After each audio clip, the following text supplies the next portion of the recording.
Take good care of Dad for us, will ya?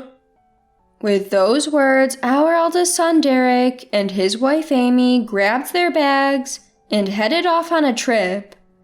Left behind, I stared at my husband, who could hardly move, feeling utterly lost.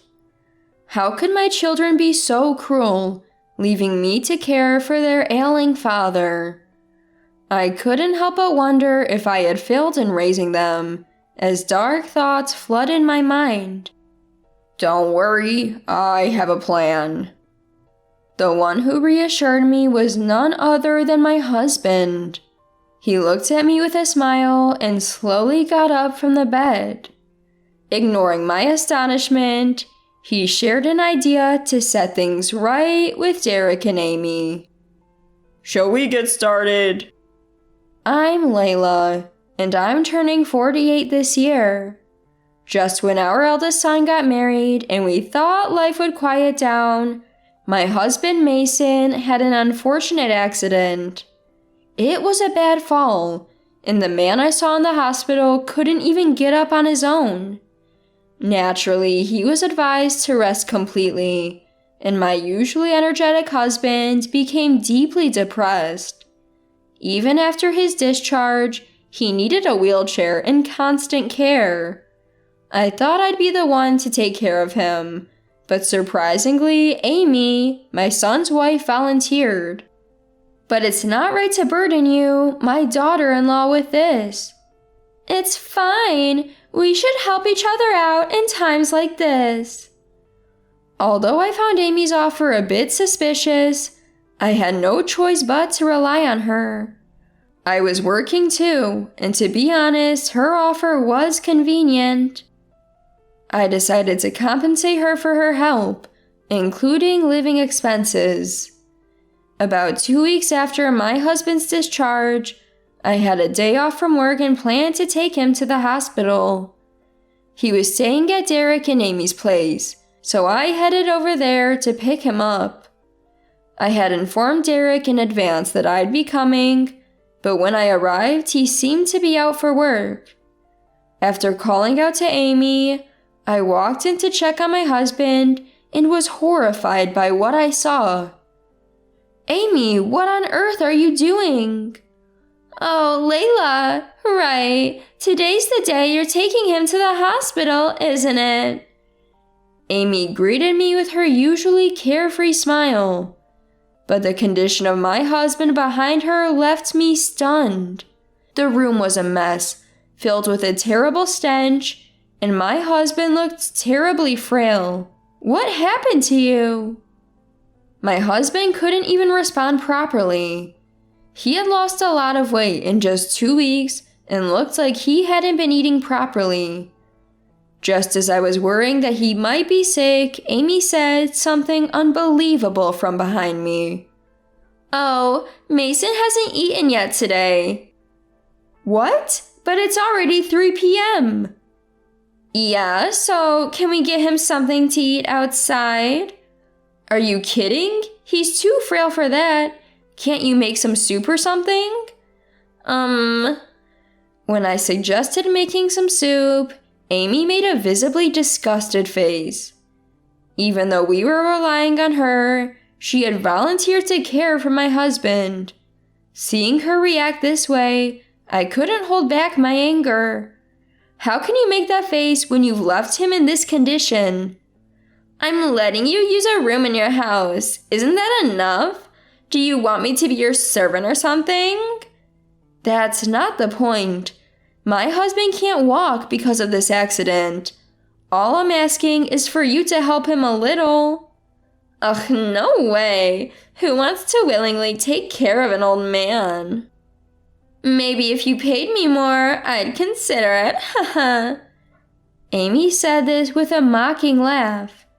If she was so unwilling to even make soup for my frail husband, I wish she hadn't taken on the caregiving role at all. We were even giving her some money for living expenses. This treatment, after trusting her, was just too much.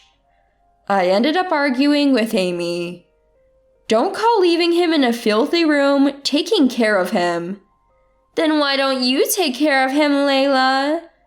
If I knew it would come to this, I wouldn't have asked you. Great, then take him back to your house starting today. Frustrated with Amy's attitude, I decided to take my husband to the hospital right away. The doctor immediately gave him an IV drip after seeing his condition. Apparently, he was suffering from malnutrition. I was trembling with anger, thinking about what Amy had been doing to my husband in that room. Why did he have to endure such mistreatment after already suffering from an accident? I couldn't understand why she had volunteered to take care of him in the first place. Layla, thank you. You saved me.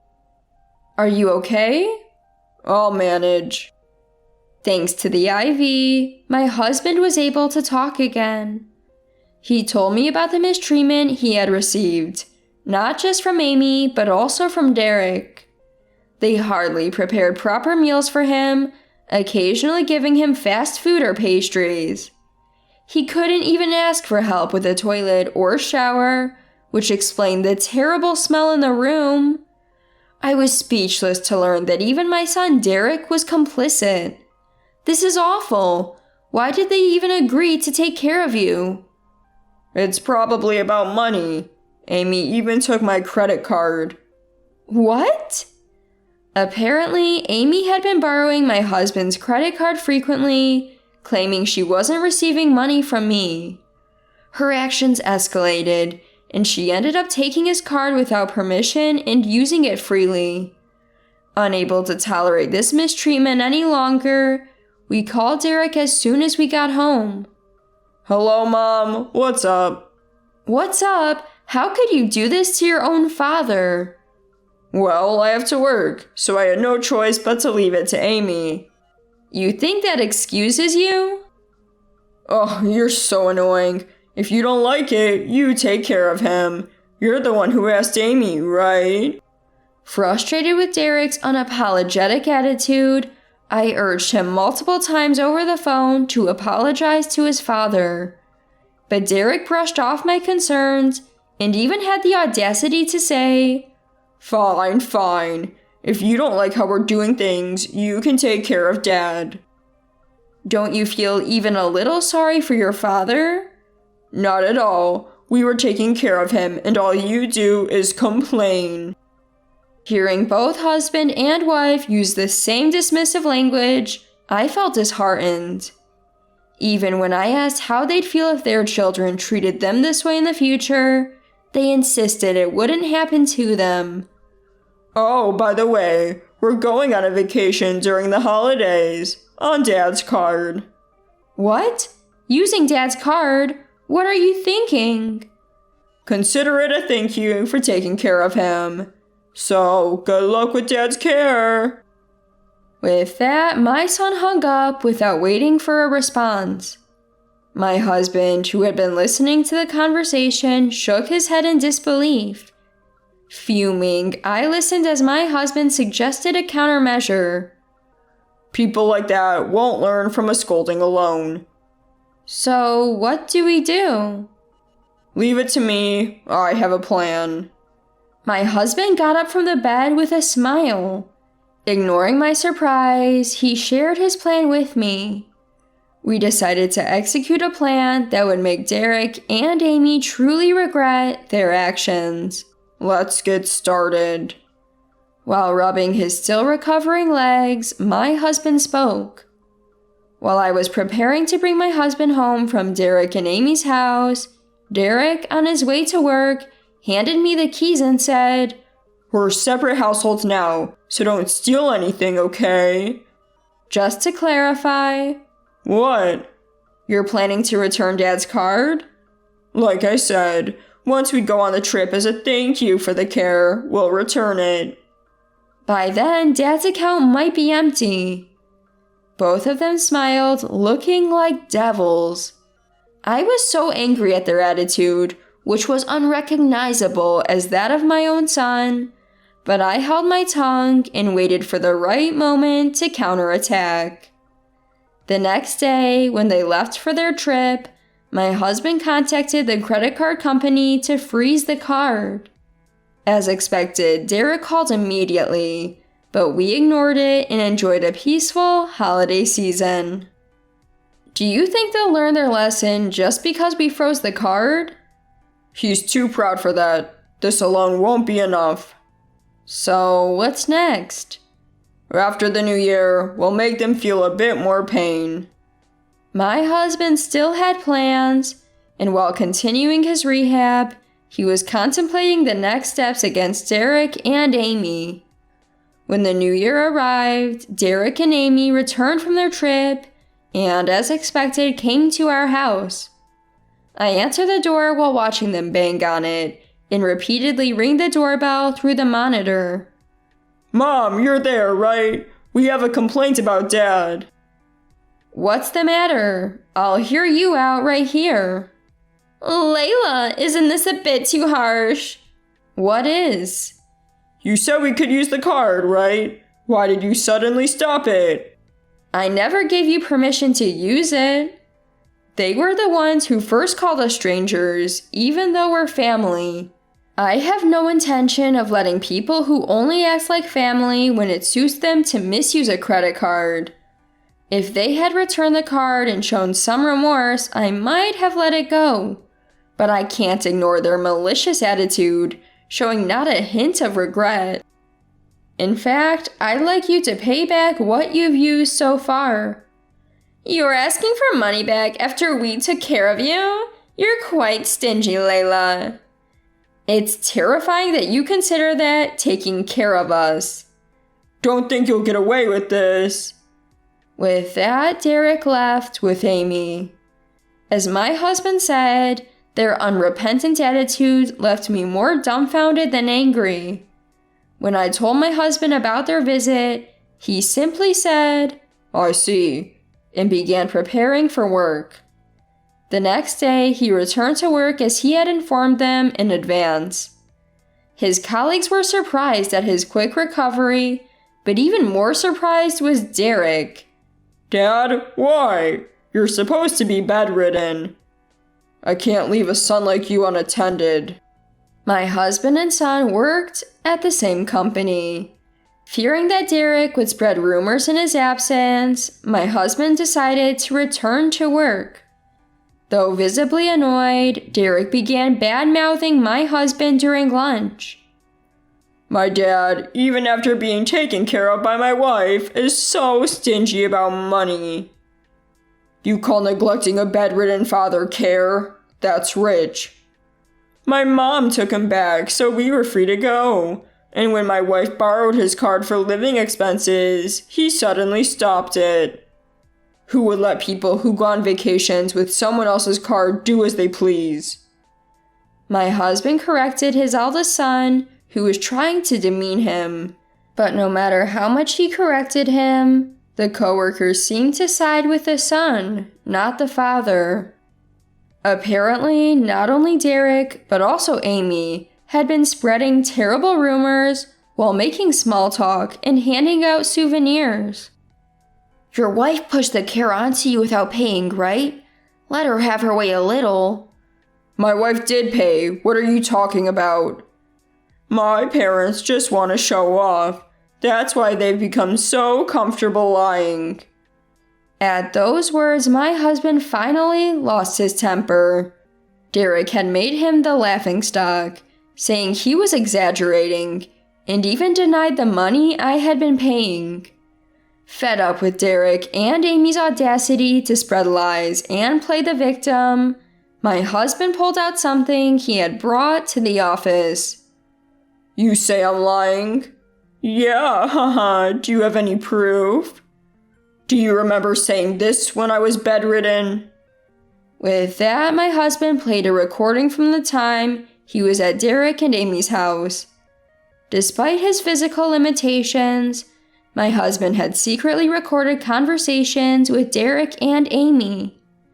The content was so appalling that it was hard to share with anyone, even family. Mason, it's really unfortunate that you'll be bedridden for life.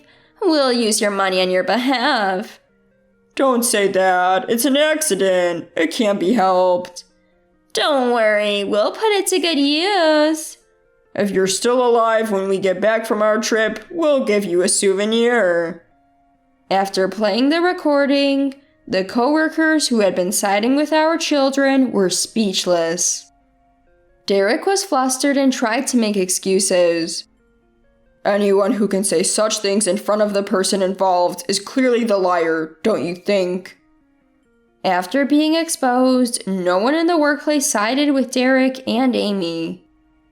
In fact, the truth spread quickly to the bosses, making it difficult for Derek to work. It's your fault for talking too much. Now I'm also in trouble. What? You were the one saying worse things. Despite the backlash, the two showed no signs of remorse. They continued to blame each other, and their marital disputes seemed endless. Eventually, Derek came to our house, saying he wanted a divorce. I can't go on with her anymore. Work is the same. It's unbearable. I have no choice but to quit. Oh, what will you do if you quit? I'll come back here. My room is still available, right? What? Why would I let a thief like you live in my house? What are you talking about? I'm your son. Derek yelled through the monitor. He still thinks we owe him, despite all the trouble he's caused. His audacity left me speechless. You were the one who said we're strangers from another household. I can't risk letting you back in to steal from us again. After hearing this, Derek finally seemed to understand what he had done. He left quietly. I can only hope that this experience will make him reflect on his actions. Later, I heard that Derek and Amy are still together, working hard to make ends meet. Apparently, they had chosen an expensive travel plan, thinking they could use someone else's money, and now their savings are almost gone. Derek still works at the same company as my husband, finding it difficult to change jobs due to the rumors. My husband had been diagnosed with a simple fracture, but due to his age, recovery would take time. Derek and Amy had misunderstood this as him being bedridden for life and were planning to use his assets as a lifetime gift. Hearing the word inheritance, my 52-year-old husband was furious and vowed never to leave anything to them.